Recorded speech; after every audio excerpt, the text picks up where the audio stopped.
Christopher Aseka. Thank you, Mr. Speaker. I also rise to support the budget policy statement 2024.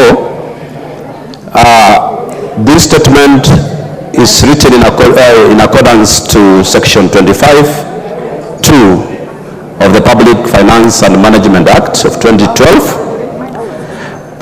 BBS lays government priorities and strategies. It helps to set ceilings, expenditure ceilings by every vote. And look at this budget policy statement, Honorable Speaker. I want to say that Treasury has really worked well to ensure that the deficit on the 2024-2025 budget is reduced from 886 billion to 703. But as we laud Treasury in this endeavor, we should also ask ourselves, Honorable Speaker, if the overprojection of revenue collection by Treasury will hinder the implementation of this budget. Mr. Speaker, if Treasury doesn't collect the 2.5 trillion in ordinary revenue, it means the deficit on this budget will increase. It also means, Mr. Speaker, that some programs and projects within the budget will be affected. But on good side, Mr. Speaker, I want also to laud this budget policy statement. As the chairman of Budget and Appropriation Committee has put it, ensuring equity and equality within the nation is the way to go. Having an equal amount of money to ensure that all areas within the Republic of Kenya are connected to the power is one thing that we should laud. Mr. Speaker, having money in this budget to ensure that our interns, whom we employed some 2 or 3 years ago, are employed on a permanent and a pensionable basis is another thing that we should laud.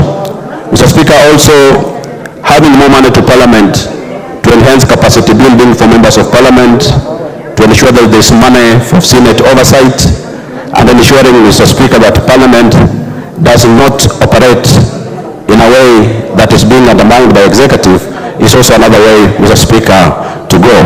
But as we look at this, Mr. Speaker, we must also look at the credibility part of the budget and ensure that this budget is credible, it is implementable, and something that the Treasury has not come out clear on this budget policy statement is how it's going to manage the pending bills. But Mr. Speaker, I support. Thank you. Thank you, Seka. Geoffrey Mwangi from Tetu. Thank you. Thank you, Mr. Speaker.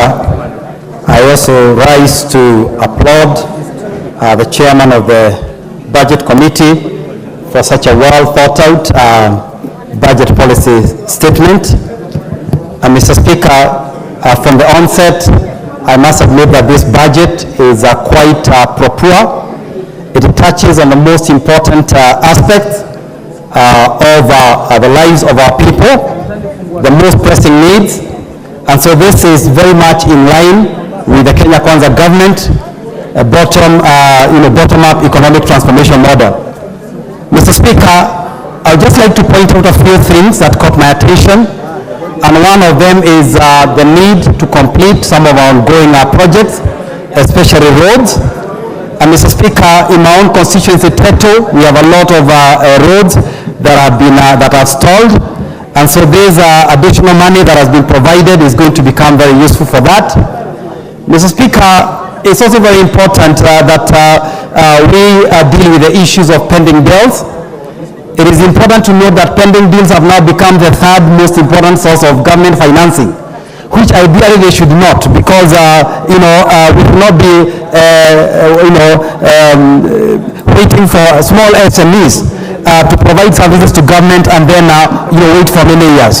So it is important that we set aside money for pending bills. Mr. Speaker, putting more money to farmers in terms of subsidized fertilizer, subsidized seeds and seedlings is a welcome move. Part of the reason why inflation has reduced to 6.3% in the month of February has been because of the good harvest that we have gotten in the last 2 seasons. And now with the rains are setting in early, it is important that we fast track